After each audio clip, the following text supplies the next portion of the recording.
Welcome to Technology and Education. Today I'm Richard Smith. And I'm Caroline Crawford. Today we're talking about colleges of education and how to determine if a college of education is of good quality. What standards should we use? Any ideas? Well, I have several different ideas. The more traditional, what kind of instruction is going on? Are they meeting national standards, whether it's subject matter expertise standards or the more overarching umbrella of teacher preparation program standards? But on the other hand, looking at people's dispositions, and for example, I had an opportunity to instruct one of the teacher preparation courses last spring, a semester or two ago. Amazing people, but getting to know the students in the classroom, some of them obviously were focused on being classroom educators and loved it, strong dispositions, and other people also had strong dispositions, but it wasn't really what they wanted to do. They wanted to be trainers in business and industry, and this was kind of a way into learning about training, and they didn't really care about the teacher certification program process. The end game was not K-12 And classroom all this has teaching. something to do with judging the quality of a college of Yes. education? I'll get to that.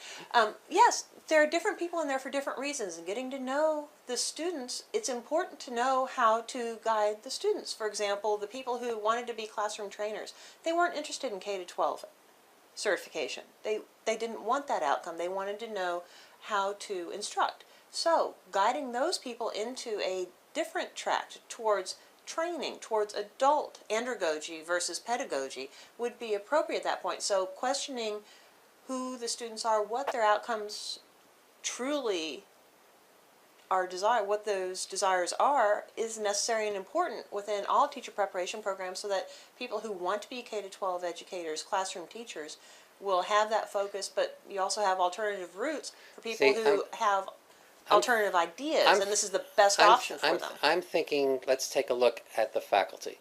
What are the qualifications of the faculty?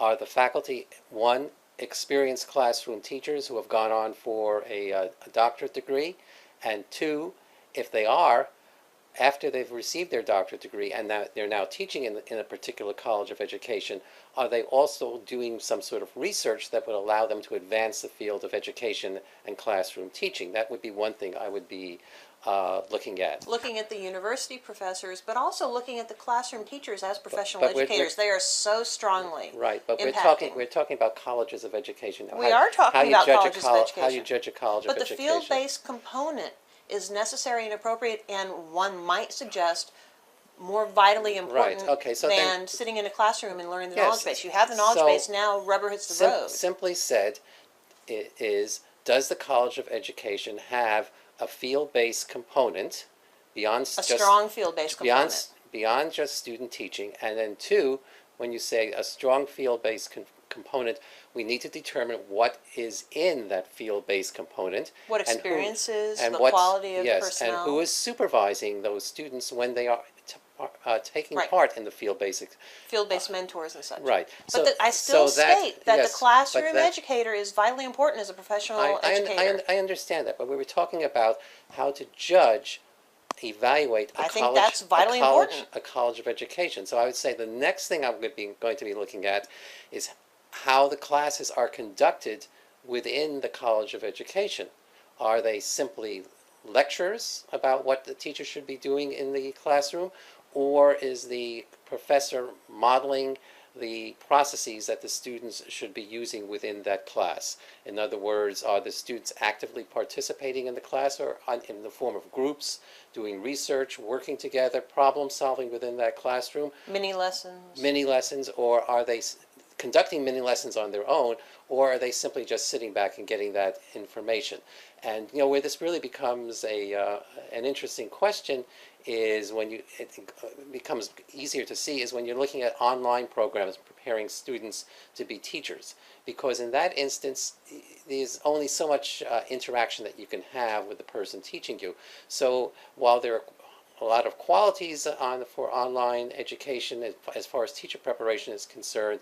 I would have to say that's kind of a minus unless it's a very sophisticated online program. But it shows you that that's something that should be evaluated when determining the worth of or ranking of a college of education. I'm not sure that I would be so clear in stating that an online teacher preparation program would be a negative situation. It depends upon the other components that are part of it. I just simply said that the idea of modeling how a good classroom works is difficult in an online teacher preparation program, and that difficulty becomes clearer when it comes to evaluating a face-to-face program. I'm not saying it's necessarily evil or terrible, and there are other ways to compensate for it. Another thing I would look at in a in a teacher preparation program is if the program has a component which part of their curriculum where they have the teachers do practice teaching, that they deal with classroom control, managing the classroom. I think that's very important, and I think a lot of... And one of the major concerns for any novice educator going in a classroom environment. It's a classic situation, and it's something that can be taught, and the question is it being taught? Many colleges of education, I think from the evidence that we hear anecdotally, don't really emphasize that very much. And it's a relatively simple process to... I'm not willing to say that, but I will respect your opinion because I haven't delved into that area as much as I should. Well, let me suggest, though, that what's going on in the teacher preparation program within the classroom environment, the knowledge base attainment, one would suggest that there should be field-based components included within those courses because as you're learning this information, being a part of a classroom environment, viewing what's going on, perhaps engaging in the instructional aspects of the classroom as a teaching assistant or however you're comfortable, as well as your classroom teachers comfortable engaging you. It's vitally important so as to analyze what is going on in that classroom. Right. What would you perceive is going on? Let's talk about it. How does it all work? It's not just a knowledge base, but you're working at it on a higher level of understanding. That's another component of evaluating a college of education that I think is important. How many I don't know about your teacher education program. I just sat in a classroom and heard all of this stuff, and then they threw me into a teacher education student teaching situation. It's like, okay, figure it out, and the teacher was long gone. We'd say the program you went to was not all that great. Okay, so one could fairly state that. Another component that you might want to have as part of a teacher evaluation program is there in part of the curriculum where the teacher candidate learns how a school is run, how to relate to the principal, the assistant principals, and everybody else. This is not usually included, but I would say a top-notch program, it should be there, because for many new teachers, this is their first job. The culture. Who understands the culture of a classroom? You were a student. You don't understand the culture. Another quality point I would say for a college of education is to look at whether the curriculum includes the research and history of public education in the United States. As well as an understanding of different innovations that are going on in the classroom environment today and how they all fit together. Right, but the thing is that over the course of the last 150 years or more, there have been many innovations in the classroom. Right, there have been many new practices that have been implemented, and without that knowledge base of what has gone before, what tends to happen is all the people who are charged with developing new programs for education or new teaching or trying to deal with problems in the classroom have no idea that these problems have been dealt with before and these projects have been implemented before, and they spend endless hours reinventing the wheel to come out with these solutions. A prime example that comes to mind is flipped classroom.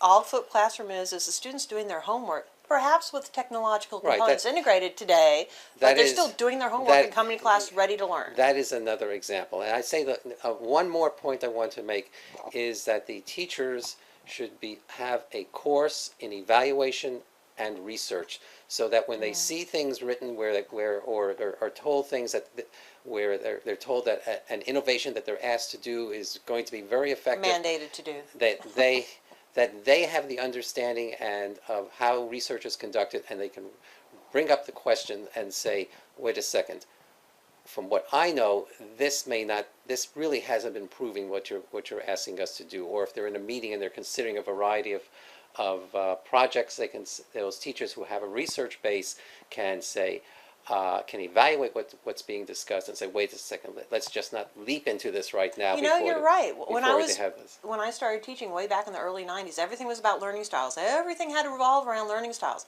If I had been knowledgeable about what research and how to go about understanding the research, I would have understood that there is no statistically significant support for learning styles, and I could have had that discussion in a knowledgeable way. And think of how much energy, before we close out, goes into teaching teachers to teach their students about learning styles and to teach the students learning styles. Well, a gut reaction of any instructor, yes, it does make sense, but there are preferences, but there's no statistically significant support for learning styles. And had all the teachers and the advocators of the learning styles theory had a course in research methods and understood the history of education, they wouldn't be wasting their time with it. And for education and technology today, I'm Richard Smith. And I'm Caroline Crawford.